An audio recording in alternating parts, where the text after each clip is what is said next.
मुंबईतील चारकोप परिसरात विटी शाळेजवळ वाढत्या वाहतूक कोंडीमुळे स्थानिक नागरिकांमध्ये नाराजीचे वातावरण निर्माण झाले आहे। स्थानिकांच्या आरोपानुसार शाळेची खासगी बस आणि पालकांची वाहने रस्त्यावर अव्यवस्थित पद्धतीने उभी केली जात असल्याने दररोज वाहतूक कोंडीची समस्या निर्माण होत आहे। याचा फटका सर्वसामान्य नागरिकांना आणि वाहन चालकांना बसत आहे। अखिल भारतीय सेनेचे शाखा प्रमुख मोहन नाईक यांनी आरोप केला आहे की शाळेच्या बस रस्त्याच्या कडेला अनधिकृत पद्धतीने पार्क केल्या जातात। अनेकदा एका बसच्या जागेत 2 बस उभ्या केल्या जात असल्याने वाहतुकीला अडथळा निर्माण होतो। या समस्येची दखल घेऊन प्रशासनाने आणि वाहतूक विभागाने तातडीने कारवाई करावी अशी मागणी स्थानिक नागरिकांनी केली आहे।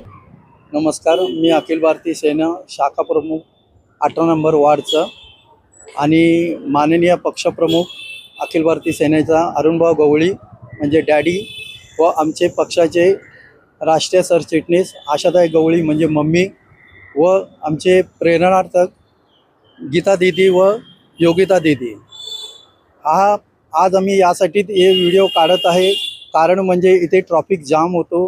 विटी स्कूल हा शाळेचा प्रायव्हेट बसेस डबल टिपल पार्किंगमध्ये उभी असते आणि त्यामुळे जाणाऱ्या येणाऱ्या लोकांना ट्रॅफिक जाम असल्यामुळे ॲम्ब्युलन्सला व काही कारणास्तव लोकांना जाण्यासाठी त्रास होतो। यासाठी आम्ही आज हा व्हिडिओ काढत आहे की हे माननीय नेते जे पण आहेत त्यांच्यापर्यंत हे पोचू दे आणि त्यांनी या जाग्यावरती येऊन कारवाई करावा आणि हे लोकांना होणाऱ्या त्राससाठी मदत करावा। कारण ॲम्ब्युलन्स पण फसते तर अर्धा तास पाऊण तास फसतो। ॲम्ब्युलन्सला पण जायला भेटत नाही, पेशंट असतात, भरपूर काय असतात, लोकांना कामाला जायचं असतो, दुपारच्या टायमाला पण लोकांना पोरांना आणायला जायचं असते। तर ह्या ट्रॅफिकमुळे लोकांना त्रास होतो। तर कृपया करून या त्रासवरती आम्हाला काहीतरी मदत करावी म्हणून आम्ही हा व्हिडिओ सर्वांपर्यंत पोचला पाहिजे हा कारणास्तव मी तुम्हाला हे करतो। पाहायला गेलं तर इकडं जे बसेस वगैरे लागतात ते अनधिकृत आहे किंवा अधिकृत आहे? अनधिकृत आहे। ॲक्च्युली हे प्रायव्हेट बसेस आहे आणि सिंगल लाईन असलं तर मानला जातो। इथे डबल टिबल पार्किंग चालू होतो। डबल टिबलनी रोड मोठा आहे, आता तो बनवलेला आहे, तो रोड अजून लहान होतो। तर लहानमुळे काय होतात, आता ट्रॅफिक बघा जाम होईल, BST बस पण येणार आहे त्याला पण जाम होते। मग हे करणार कोण, जाणार कुठे बसेसवाले? काही लोकांना एवढा ट्रॅफिकमध्ये फसतात की जिथे मीटर त्यांचा वाढतो। हे त्रासच आहे ना लोकांना। हे त्राससाठी काय करावं लोकांनी, कोणाला सांगावा? आम्ही पोलिसांना पण 100ला कॉल केला तर पोलीस सेवेपर्यंत अर्धा तास पाऊण तास लागतो। तेव्हापर्यंत हे सर्व बसेस निघालेले असतात, ट्रॅफिक असतो पण बसेस नसतात। मग कारण काय? तर यासाठी आम्हाला काहीतरी सोल्युशन हवा, जनतेला सोल्युशन हवा।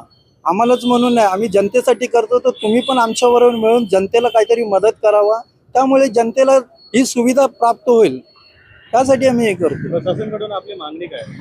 मागणं काय एकच आहे की हे जे ट्रॅफिक होतोय, डबल टिबल पार्किंग होते, एक सिंगल पार्किंग करून असलं तर बरं आहे ना। आम्हाला काय यांचा कमाईवरती काय आम्हाला त्रास नाही, कमवा, पण दुसऱ्यांना त्रास देऊ नका ना। दुसऱ्यांना त्रास होतो तर त्याचा अर्थ काय झाला मग? आणि सांगायला गेला तर दादागिरी पण करतात केव्हा केव्हा बसेस वाले। ये बस की वजह से बहुत प्रॉब्लम हो रहा है हम लोग को। मैं वो सामने वाली बिल्डिंग में ही रहता हूँ यहाँ पर, तो कितने बार तो इतना घाई रहता है मुझे घर पे जाने का, बट इधर ही बाइक लगा के जाना पड़ता है या फिर कार वगैरह भी है। कभी इमरजेंसी रहेगा तो ये बस हिलता ही नहीं यहाँ से। उन लोग को बोला कि आगे लो, बाजू में लो, तो फिर भी वो लोग साइड में नहीं लगाते, पूरा डबल पार्किंग करके रखते हैं यहाँ पर। उस वजह से बहुत प्रॉब्लम हो रहा है।